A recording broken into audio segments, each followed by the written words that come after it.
Boa noite, meus amigos. É um prazer estar mais aqui, mais uma vez, para uma reunião pública. Como eu estava me sentindo um pouco solitário, chamei meus 3 amigos aqui para a gente estar fazendo esse estudo em conjunto.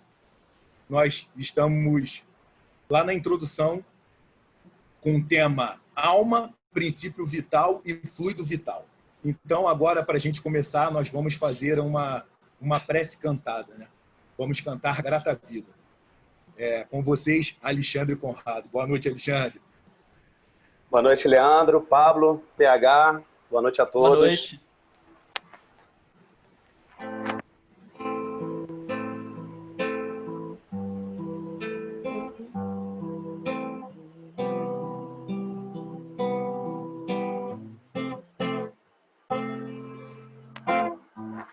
Grata vida que me faz crescer, com a linda amizade que me faz ver, que da mão que me sustenta em pé, nunca cobrou-me atos, somente fé.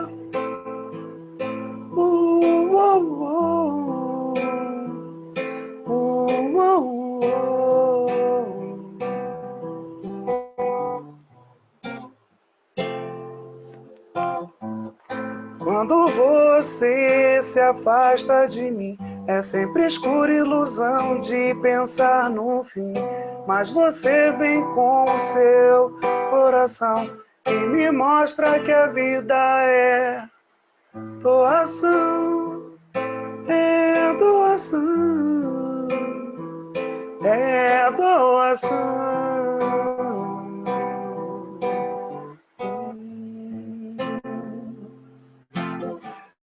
Grata vida que me faz crescer, com a linda amizade que me faz ver, que dá a mão que me sustenta em pé, nunca cobrou-me atos, somente fé. Quando você se afasta de mim, é sempre escura ilusão de pensar no fim, mas você vem com seu coração e me mostra que a vida é doação, é doação, é doação.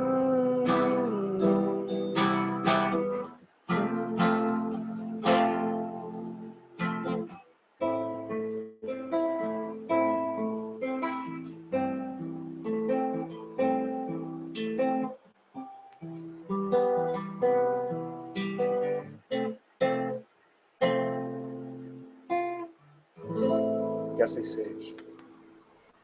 Assim seja, pessoal. Que assim seja. Então, para a gente começar, a gente está lá na introdução do Livro dos Espíritos, item 2. Aí Kardec, como vou usar um termo que meu amigo Pablo usa, Kardec é muito sinistro mesmo. Né? Kardec é muito sinistro. Então, no começo, né, uma inteligência, e no começo desse item ele vem falando assim que a gente tem que entender o significado. E ele fala que tem muitas controvérsias pela falta de uma acepção bem determinada que a palavra alma. E no discorrer desse parágrafo, ele vai demonstrando para a gente que, segundo uns, ela é o princípio da vida orgânica, não tem existência própria e se extingue com a vida, é o puro materialismo. Então, essa é uma das definições. Então, alma, nessa definição, ela não existiria antes da vida orgânica e quando a vida orgânica cessa, ela deixa de existir. Essa é uma das definições. Para outra, a alma é um princípio de inteligência, um agente universal que cada um pega uma porção. Ela, nessa definição, ela continuaria existindo, mas só que ela voltaria para um todo. Então, não restaria muito de nós, porque a gente ia perder a consciência de individualidade. Essa é uma derivação do panteísmo, onde todos voltariam para um todo. Essa também é uma das definições. Mas só que a definição que que a gente vai usar, e o que ele deixa muito claro aqui é que nenhuma dessas concepções de definição elas estão erradas, porque cada pessoa usou aquilo dali para uma coisa que ela achou. Ele fala que a nossa língua, né, tem uma falta de palavras para cada definição dessa, então a gente acabou usando ela em determinados momentos de uma forma. Então ele fala assim, ó, portanto, essa palavra tem a significação tríplice e cada qual está com a sua razão segundo o seu ponto de vista e a definição que lhe dá, né? O que falta é encontrar uma outra palavra, né? Se tivesse uma palavra para cada coisa. E a definição que a gente vai usar no mais lógico, que é a seguinte, que a alma é o ser imaterial e individual que existe em nós e sobrevive ao corpo. Aí eu vou pegar aqui a pergunta 134 do Livro dos Espíritos, que é: o que é a alma? Um espírito encarnado. Que era a alma antes de se unir ao corpo? O espírito. Alma e espírito são, portanto, idênticos à mesma coisa? Sim. As almas são, senão, os espíritos antes de se unir ao corpo. A alma é um dos seres inteligentes que povoam o mundo invisível, os quais temporariamente se revestem um invólucro carnal para se purificarem e escalarem na evolução. Então, alma nada mais é do que o espírito encarnado. Desencarnou, virou espírito. Encarnou, é a alma. Então, Kardec vem nos esclarecer, dando essa... que na época era confuso, né? A alma, né? A palavra alma, até hoje também tinha todos esses significados, e ele vem desmembrar para nós e nos esclarecer, porque essa é uma palavra crucial no estudo da doutrina. E eu fico impressionado com o vocabulário, né? Acepção da palavra, foi muito bacana. Eu levei agora, anotei aqui, vou usar no meu dia a dia. E essa foi a definição de alma para a gente desenvolver esse estudo. Então, agora eu vou pedir para o Alexandre cantar uma música chamada Bomba Luz. Essa música ela tem uma mensagem muito impressionante, que ela fala dessa força que tem dentro de cada um de nós. E a gente fala assim, quando está passando por um momento difícil, que a gente fala que auriu todas as forças da nossa alma, do nosso espírito, e conseguiu dar a volta por cima de um problema, e a gente conseguiu vibrar numa altura mais alta, aí a gente recebeu a ajuda, a gente foi socorrido, a gente entrou no momento de prece. Então, quando a gente se sentir num momento de dificuldade, que a gente lembre da letra dessa música, que ela faz a gente repensar e conseguir buscar dentro da nossa alma o nosso lado divino, né? Faz vibrar a nossa luz, porque também nós somos deuses, né? Então, Alexandre canta essa música pra gente.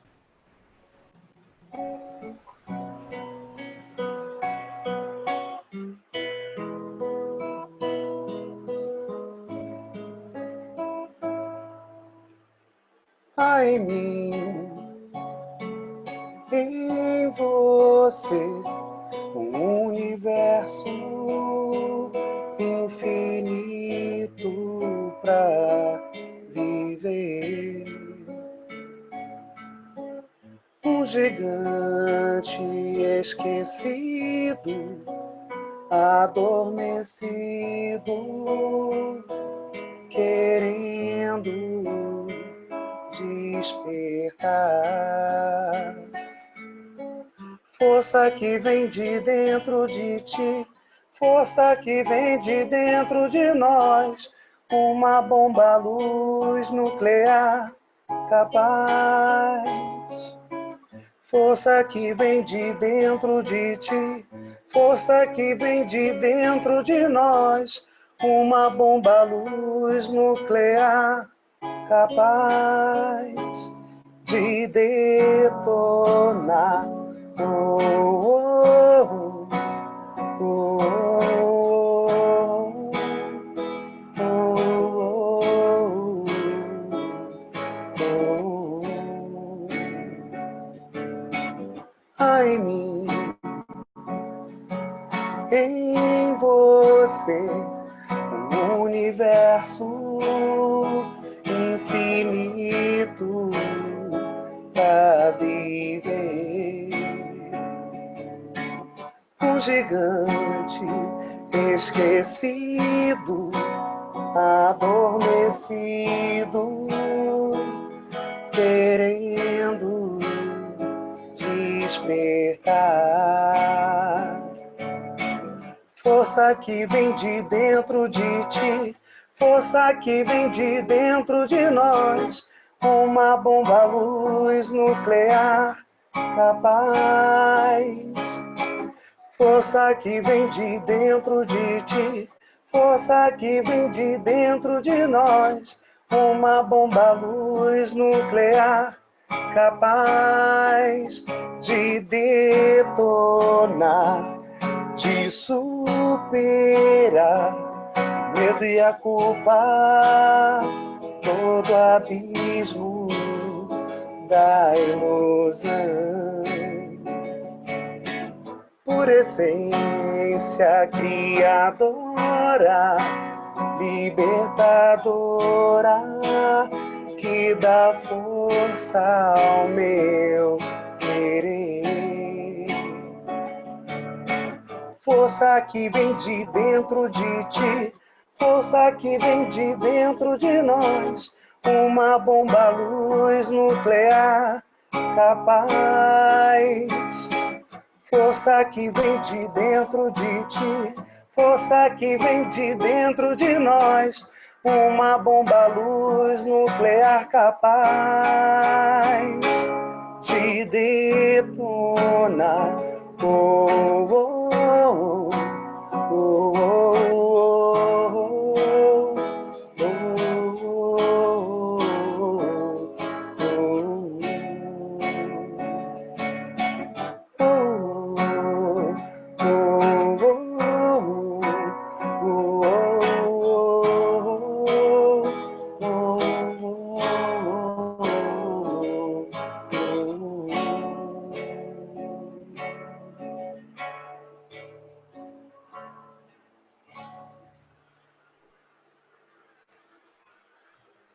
É interessante, né, Leandro? Como é que a gente percebe a grandeza dessa música? Porque ela realmente chama atenção para essa alma, esse ser imortal que habita dentro de nós, né? Que está ligado a esse corpo material. E aí, quando a gente vai falar de princípio vital, é importante a gente perceber que esse é o meio pelo qual o espírito ele consegue atuar sobre a matéria. Por quê? Quando a gente fala de princípio vital, a gente precisa ter a ideia de que isso é um tipo de fluido especial, é uma modificação do que a gente chama de fluido cósmico universal.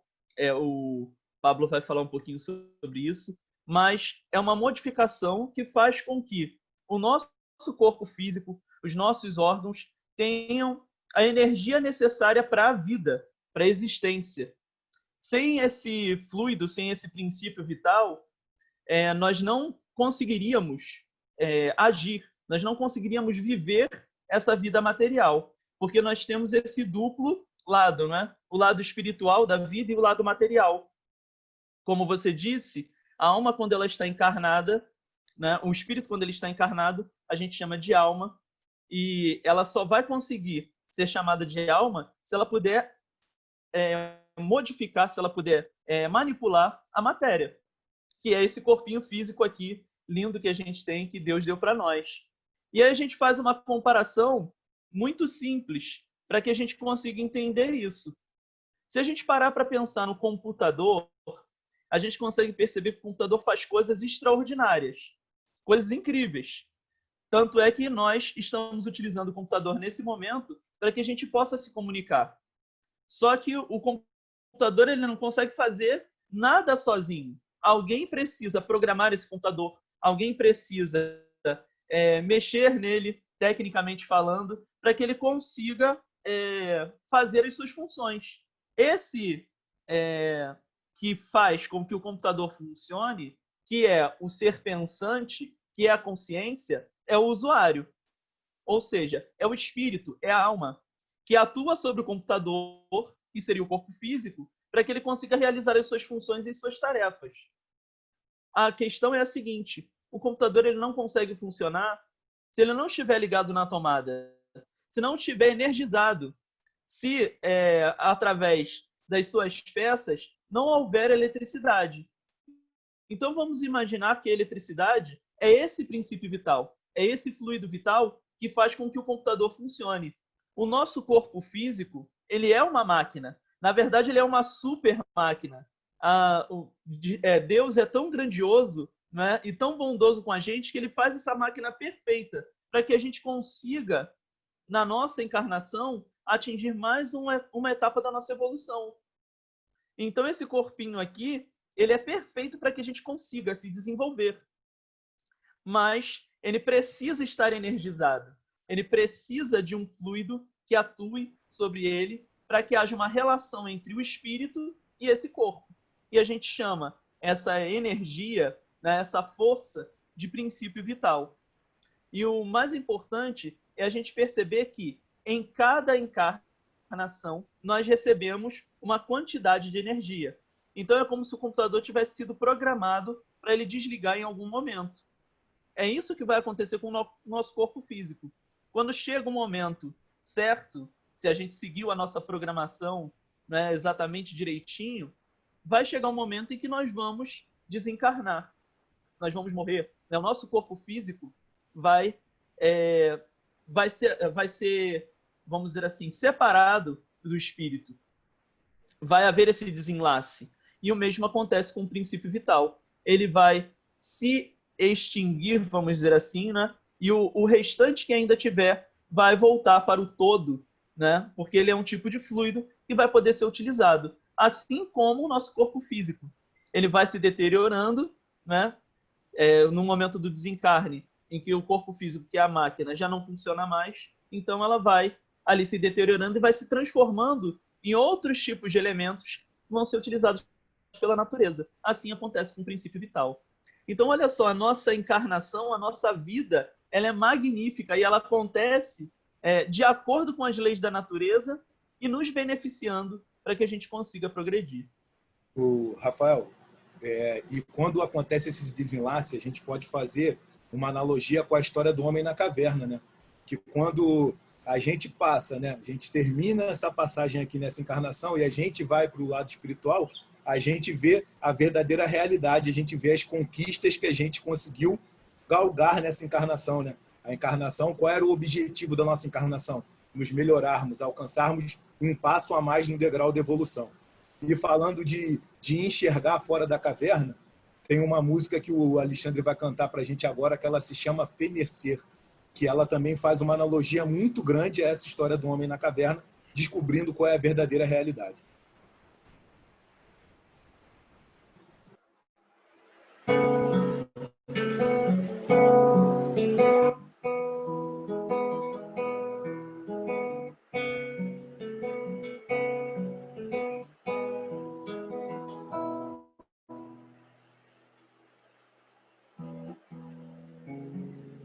Os rumores sufocam assuntos de gozo, de raiva e medo, dos algozes que ficam para trás, as lembranças de quando eu era um simples e puro menino. Tempos breves não voltam jamais. E eu que me sentia feito nave, desbravando espaços ágeis, sopro renovador. E hoje feito sombra na caverna, não me vejo iluminado, não sei o que fazer. Oh, ah, oh, ah, oh, ah, oh, ah. E eu que me sentia feito avião e voando sobre os mares, sabe o que é viver. E hoje feito um pequeno peixe que no fundo do lago negro, já sei o que fazer pra entender, pra crescer, pra aprender, pra viver, fenecer, florescer, renascer, reviver. Naveguei por rios, lagos, mares, pra entender.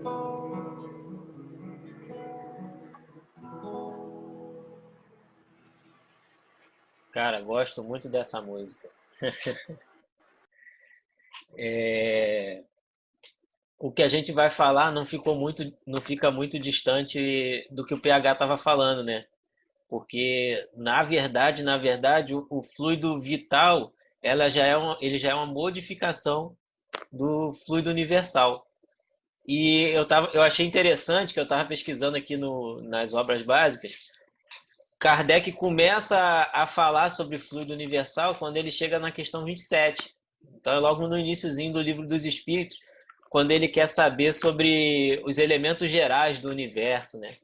E os espíritos vão responder para ele que existe Deus, espírito e matéria. São as coisas que existem.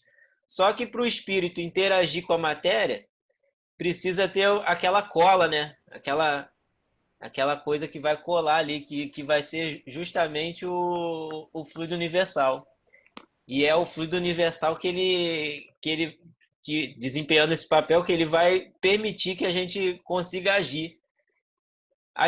Nossa cabeça, a gente não tem como imaginar uma coisa difícil, né? No Livro dos Espíritos vai ter muitas coisas que a gente não tem palavra para falar o que é. E aí a gente não, qualquer analogia que a gente fizer vai ficar fora do contexto, mas se a gente tentar mesmo fazer uma analogia, é como se a gente estivesse dentro de um aquário, se a gente fosse um monte de peixe, né? E o fluido universal é aquela água toda. Mas mesmo assim a analogia fica meio bugada. Na Gênese também fala do fluido universal. Ele fala mais que é um fluido etéreo, né? Que preenche o espaço, que penetra todos os corpos, que é a matéria primitiva. E aí a gente pode pensar assim que eu vi um palestrante explicando que o fluido universal era a energia coagulada, né?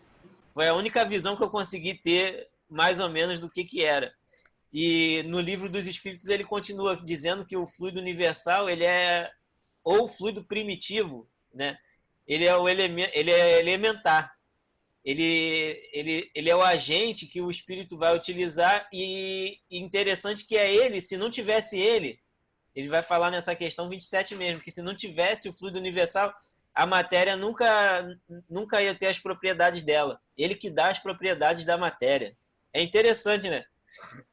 E quando a gente pensa nessa coisa como fluido etéreo, é tudo definição que não entra na nossa cabeça, né? É como se fosse uma cola que une tudo ali, como eu tinha falado, e é através desse fluido que nosso pensamento também percorre. Então, a gente está dentro de tudo, está todo mundo conectado. Olha que loucura, né? É uma loucura isso. E o conceito, ele ainda não está totalmente fechado. Quando os espíritos respondem, eles vão falar assim: o que chamais de fluido? Porque Kardec vai perguntando, então é eletricidade, é isso? Ele vai, não, o que vocês chamam de fluido? Quer dizer, a gente ainda não tem uma palavra para definir o que seria fluido universal. É igual eu tentar perguntar para alguém, O que é o tempo? A gente sabe muito bem o que é tempo, mas vai tentar explicar, né? São coisas que a gente não tem palavras ainda. A gente não tinha um conceito científico na época de Kardec e não tem agora também. Mas é o meio pelo qual o espírito consegue ali se manifestar. A gente tem que pensar desse jeito. Toda a matéria que existe, existe porque o fluido universal se modifica. E como estado primitivo é aquele o início de tudo, né? O início da matéria, o início de tudo que é matéria. Preenche esse espaço todo e é o início de tudo. E na 36 também, lá no Livro dos Espíritos, ele pergunta: o vazio absoluto existe? Kardec quer saber se existe o vazio absoluto. E aí, mesmo sendo uma coisa gigante, a gente fica pensando assim, que nada é vazio, né? Não existe vazio. Os espíritos falam que não existe vazio. O que é vazio para a gente é ocupado por alguma matéria, que escapa até os nossos instrumentos. A gente não tem como medir. Então, o fluido ele é tão sutil, tão etéreo, que os nossos instrumentos não percebem. Olha como é que a coisa vai longe, né? Então, tudo que existe de material foi gerado a partir desse fluido. E é por causa desse fluido que a matéria possui as suas propriedades. Isso que a gente não pode esquecer. Se não fosse por isso, o espírito não ia conseguir interagir com a matéria, né? Ele consegue manusear. Fala. E a gente não ia ter essa oportunidade, não teria tudo que a gente conhece, né? Não teria tudo, porque, como você falou, é a trindade universal, Deus, Espírito e matéria. Isso. E a matéria toda provém desse fluido que você está falando e de derivações dele. Mas realmente o vazio partiu não existe. dele, vai tudo se modificando. Vai tudo se modificando, né? Mas a princípio tudo. E olhando para o cenário que você está atrás, nos dá um pouco da dimensão e da grandeza do trabalho de Deus. E a gente sabe que isso daí está se expandindo para sempre. Então, tem uma das perguntas que fala que Deus trabalha incessantemente. Então, a gente, através dessa fala de hoje, a gente veio provar que esse trabalho nunca realmente cessa. Não, uma última coisa, Leandro. O espírito manipula esse fluido com o pensamento. A gente, às vezes, não tem a noção disso. Mas imagina Jesus. Jesus conseguia manipular os fluidos do jeito que ele queria. Ele é o governador do nosso planeta. Então, ele manipulava isso como ele queria. Por isso que a gente vê os milagres que ele fazia, as coisas todas que ele fazia. Né? Ele transformava a matéria como se fosse massinha. Vou mexer na cara do PH. Pum, né? Ele fazia o que ele queria. Verdade. Pessoal, nós estamos... Pablo, muito, muito bom a sua fala, esse final deu uma alegria bacana. E usou o exemplo do nosso guia e modelo, né? A pergunta 625. E nós vamos encerrar com uma música que, para ser nossa prece final, que é falando do nosso guia e modelo, realmente, de Jesus. Muito obrigado aos meus amigos por terem aceitado esse convite. É sempre um prazer estar trabalhando junto com vocês. Muito obrigado e espero que vocês tenham gostado tanto quanto a gente gostou de estar falando junto sobre esse tema. Então vamos lá, Alexandre, faz nossa prece aí de encerramento.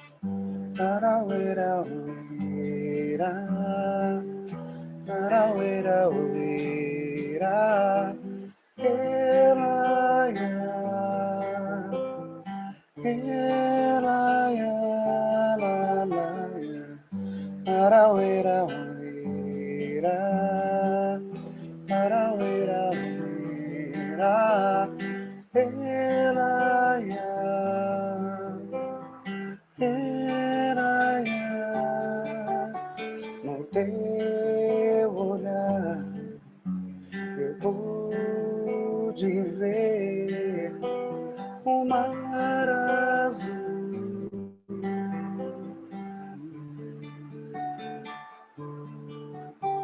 No respirar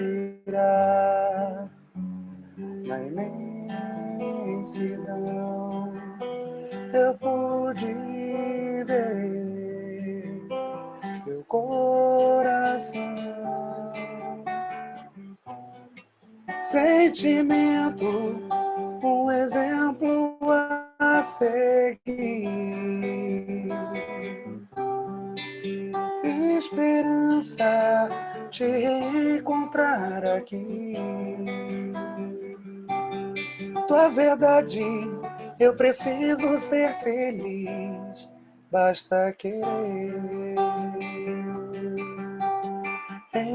encontrar você.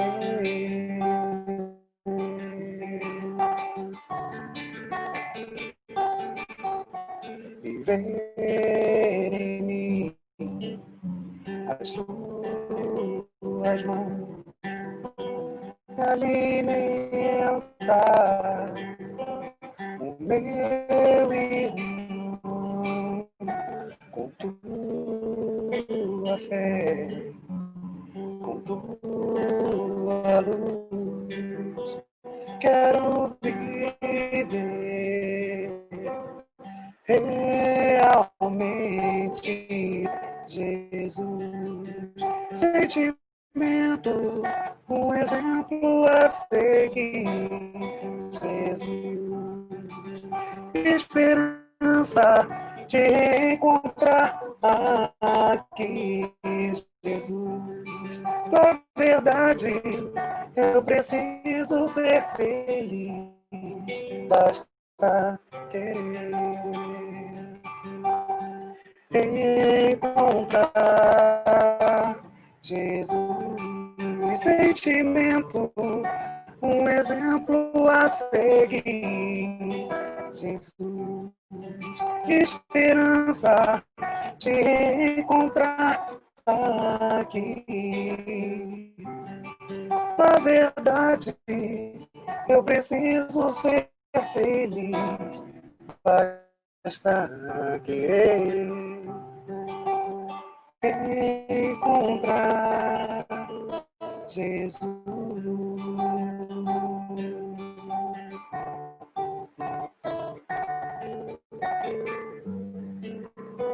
Então, meus amigos, agradecendo a Deus mais uma vez a oportunidade de estarmos reunidos, mesmo que distantes, podendo realizar mais um estudo. Todos nós ficamos com Deus. Que assim seja. Graças a Deus.